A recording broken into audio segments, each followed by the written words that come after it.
This Chat with the Experts is brought to you by Angie's List on 93 WIBC. Welcome back to Chat with the Experts, brought to you by Angie's List. I'm Kyle Hawk, and I am joined today by Duane Ward, president of the Dave and Hazen Group here in Indianapolis. And we were just discussing on the last segment the severe threat of ice dams. It's something that you don't want to see show up on your home, but if it does, you need to know what to do. And Duane gave us some really great advice there. And now we want to move on to some other areas of the home as we discuss what you should be thinking about during the winter season when it comes to just doing general care for the exterior of your home. And we want to talk first about the masonry work that you may find around the house. And Duane, I guess I want to start by asking, how do the winter months impact masonry? I mean, are we just talking about the chimney? I know there may be other areas around the home where people have brick. What happens? Well, your chimney is very susceptible to damage during the winter months. The home has a warm base behind it, but the chimney's sticking, out of your roof, and usually and can have a fire going, so it gets hot temperatures and very cold temperatures. So it kind of takes the worst on the house. The chimneys, if you don't have the mortar intact, if there are cracks in the mortar or it's falling out, or if any bricks are cracked, if water gets in those, the harmfulness is if it cracks, it can pop those bricks off and the mortar right out and then penetrate into your house. So what are the preventative measures that you should be doing? Is it about taking proactive measures to combat some of that before winter even arrives? Yeah, you should have your chimney inspected I would say if it's an old home, every year or two.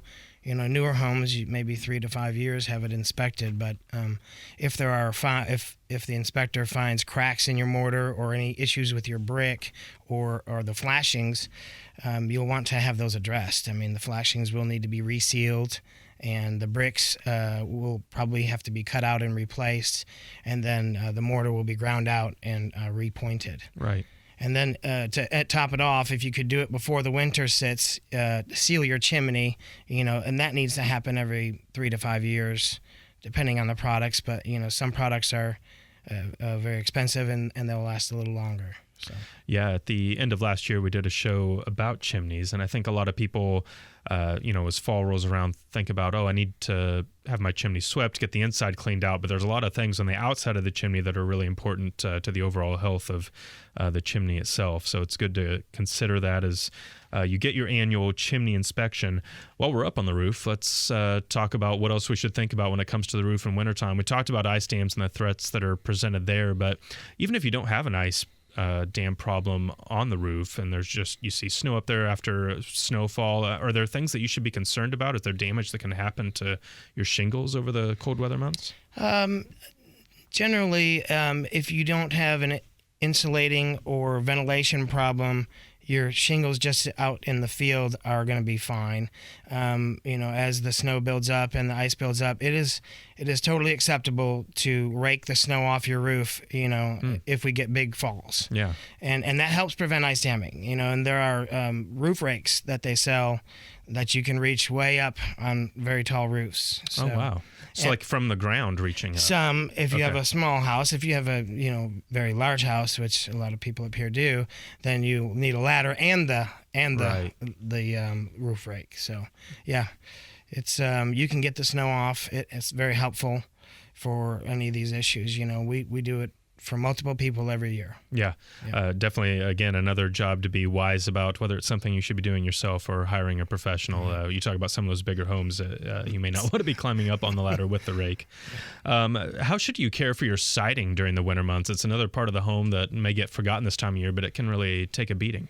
Well, your siding you should have it inspected just to make sure. There's different types of siding. If it's vinyl siding, you would make sure that all the pieces are there because they are loose fitting, and you want to make sure those are all secure down. And you'll want to make sure if you have wood siding or hardy fiber cement siding, you'll want to make sure they're caulked up tight and sealed, and those generally don't have too much bear during the winter as long as it's sealed up, painted and sealed up. Yeah. Are there certain types of siding that are more susceptible to problems during the winter? Because I would imagine, a James Hardie fiber cement siding might be a lot better than maybe just a general vinyl siding. Absolutely. So, yeah. I mean, obviously, brick siding is would top our list. And then it would go from fiber cement siding, James Hardie. Okay. And then, you can have wood siding, which there's lots of different types of wood siding that you can choose from. And then down to vinyl siding and aluminum siding. They're both, they have more trouble during the winter. Yeah. So. And again, it sounds like with these things, it may not be something you want to be getting out halfway through the winter to have to repair. Correct. It's about checking it beforehand and making sure that things are as they should be before winter arrives. So let's say that I didn't do the job I needed to. I didn't check beforehand. The winter rolls in and some things start happening that are causing disrepair with the siding. Is that a thing where when spring rolls around, I'm going to want to get out and do those repairs at that point? Or, in what situation is there going to need to be a full replacement of the siding after something like that? Right. Generally, as far as the siding goes, you would probably just go ahead and wait till the spring unless you had a leak or some blown off. You'll want to get some emergency cover on those areas. But and you'd want to get it fixed in the spring because the spring is kind of tricky because the rains start coming. So you want to make sure it's not coming in your house, right, when the rains start to come. And then, when the cost of repairing your siding could be, as much as 25% of the full cost of replacement, it may be time to consider replacing. Because what happens then is you end up repairing your siding, and then your other siding that wasn't repaired starts to fail the next few years, and you're just going to go repair after repair after repair. If it's just a few boards here and there or a few pieces of siding here and there, get it done. But when it gets to being like a quarter of the house, you'll probably want to consider upgrading. Yeah. You don't want to end up in that cycle of constant repair. So It's a good thing to have your professional come out and check the house and give their advisement on that. Let's talk about windows. What should you be aware of during the winter months with your windows? This is a opening to the home, and it's a lovely thing to have during the spring and summer, but when winter rolls around, you definitely don't want to be feeling a cold breeze coming in when the windows are closed. Right. Windows, you're gonna have to inspect all your windows, and obviously there's a huge range. So, wood windows that are old single pane windows will they'll let air in. I mean, that's you're not going to be able to stop it unless you put like a plastic barrier. That might help you.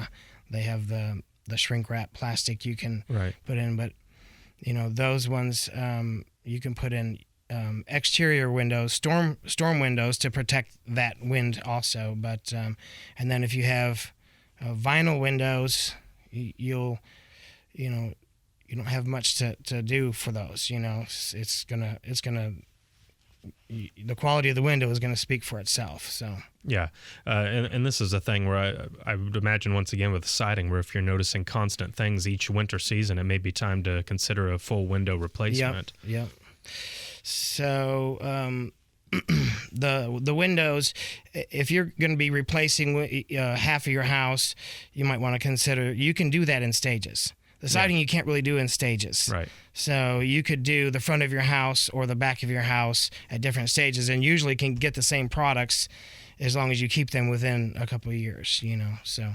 Yeah, no question about it. And just like siding, there's so many different material types to choose from. And so depending on the area of the country you live in, the type of house you have, it's really something to talk through with your contractor and make sure that you're going to find the right material type for your home that's going to get the job done when the cold weather months arrive. It's actually time for us to step away for another short break. But when we return, we're going to share 3 things that you should be aware of this winter when it comes to your home. And we'll also dive into your listener questions that we took just this week from Twitter, Facebook, and our Angie's List Answers forum. We got a lot of those to answer, and Duane is here to help. We're happy to have him. It's Duane Ward of the David Hazen Group joining us today.